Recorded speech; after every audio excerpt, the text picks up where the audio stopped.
आज हम करेंगे 18 दिसंबर को कक्षा 8 का जो क्विज प्रतियोगिता हुई थी उसका हम पेपर करेंगे, सॉल्व करेंगे। तो इसमें देखो,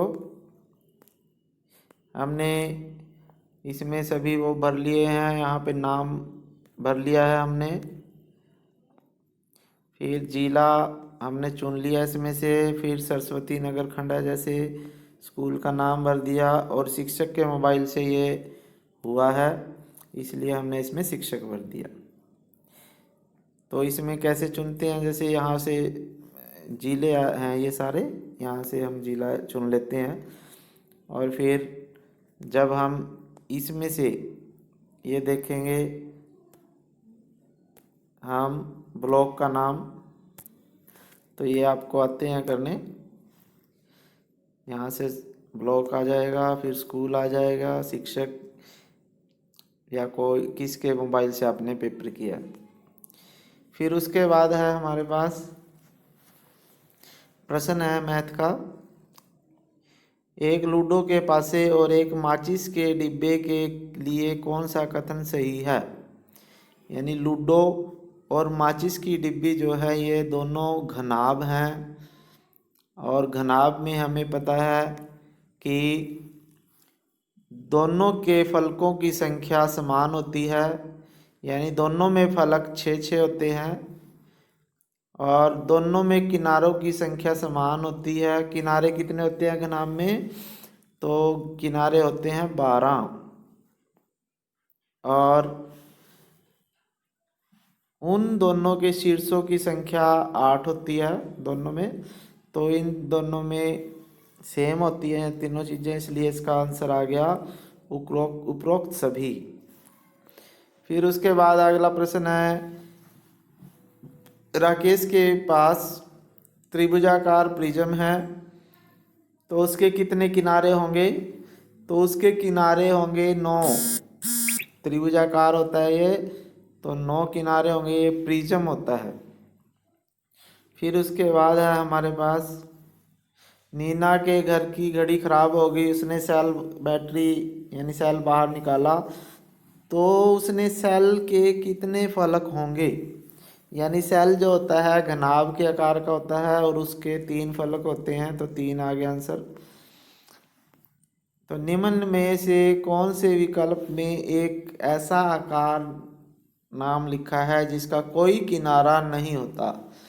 तो इनमें से जो शंकु है इसका भी किनारा होता है, घन का भी, बेलन का भी, लेकिन गोले का किनारा नहीं होता, इसलिए इसका उत्तर गोला आ गया।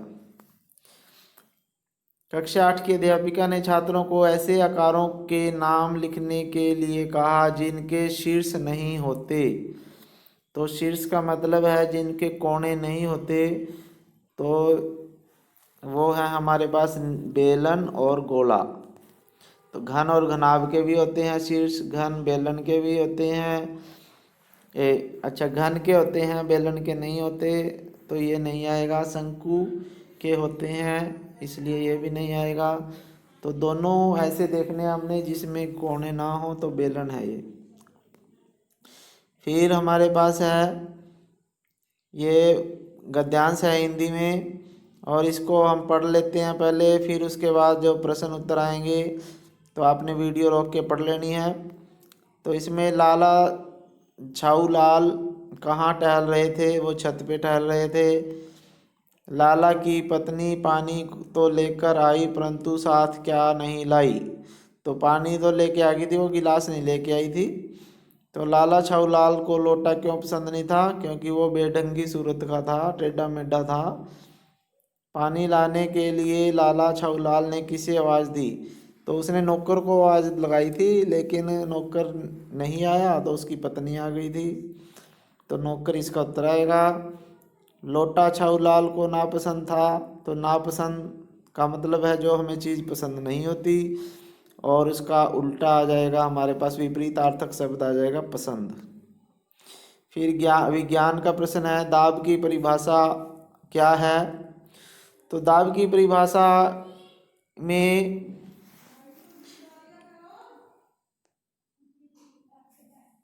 ये भी इसमें गलत है। ये सभी ऑप्शन इसमें गलत दिए हुए हैं, लेकिन हमने फिर भी जो इसने सही माना है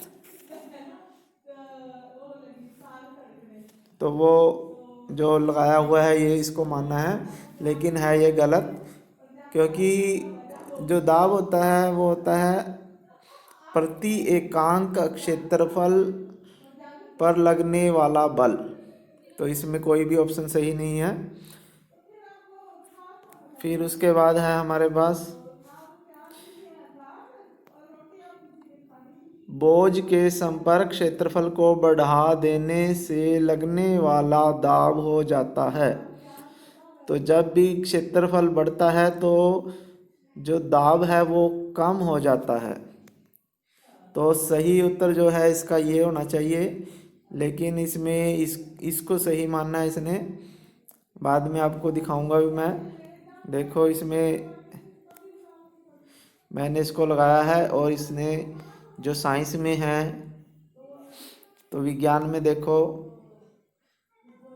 ये स्कोर है जो 10/10 है। इसका मतलब इसने जो भी मैंने लगाए हुए हैं वो गलत लगे हुए हैं, लेकिन इसने स्कोर अभी भी इसको पूरा ठीक माना है। तो अभी और दिखाता हूँ आपको।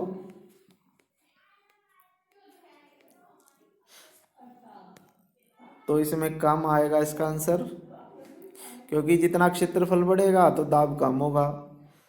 फिर उसके बाद है अगला प्रश्न।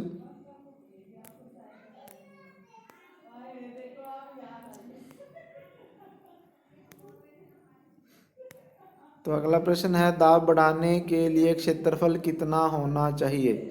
तो जितना भी दाब बढ़ाएंगे बढ़ाने के लिए हमें क्षेत्रफल कम करना होता है, लेकिन इसने इसका उत्तर ये माना है तो ये गलत है और ये सही है कि जितना क्षेत्र कम होगा उतना ज़्यादा दाब बढ़ता है। फिर उसके बाद है एक पृष्ठ पर दबाया गया रबड़ का सूचक खींचा नहीं जा सकता। तो क्या कारण है। तो इसका जो है वायुमंडलीय दाब, जो बाहर का दाब होता है वो अधिक हो जाता है और उसके अंदर का वायुमंडलीय दाब कम हो जाता है। तो इसमें इन दोनों में से कोई सा भी हो सकता है आंसर। अगर हम बाहर का वायुमंडलीय दाब कहते हैं तो वो अधिक होता है। तो मेरे हिसाब से ये होगा सही, क्योंकि बाहर का वायुमंडलीय दाब जो है बहुत ज़्यादा हो जाता है, क्योंकि अंदर की वायु सारी निकल जाती है। तो इसलिए हम चूसक को हम नहीं हटा सकते। अब इसमें देखो ये 15वां प्रश्न है, गहराई बढ़ने से दाब पर क्या प्रभाव पड़ता है। तो इसमें गहराई बढ़ने पर जो दाब है वो बढ़ता है, तो ये इसका आंसर आना चाहिए, लेकिन इन्होंने इसको माना है सही तो ये गलत है, क्योंकि इसमें चूसक का कोई प्रश्न से संबंध है ही नहीं इस प्रश्न में। तो ये कुछ गलतियाँ हैं इस पेपर में की हुई। चलो कोई नहीं। तो ये देखो जो भी ये इन्होंने माना है ठीक उस हिसाब से इन्होंने मेरे को मार्किंग दे दी। और फिर हम ये कंटिन्यू बटन दबाएंगे, ठीक है। फिर ये स्कोर आ जाता है, लेकिन बच्चे क्या करते हैं ये स्कोर देख के इसी का स्क्रीनशॉट ले लेते हैं। और लेकिन उसके बाद हमें क्या करना होता है, ये सबमिट का बटन भी दबाना होता है, तभी हमारा पेपर पूरा माना जाता है, तभी ये आगे जाता है। तो हम इसको सबमिट का दाब देते हैं। और अब देखो इसमें ये लिखा गया है योर डाटा वाज सबमिटेड। तो अब हमारा पेपर जो है कंप्लीट हो गया है। हाँ, यानी हमारे पेपर के अंक जो हैं आगे चले गए हैं। तो इसको बात को आपने ध्यान रखना है। Thank you.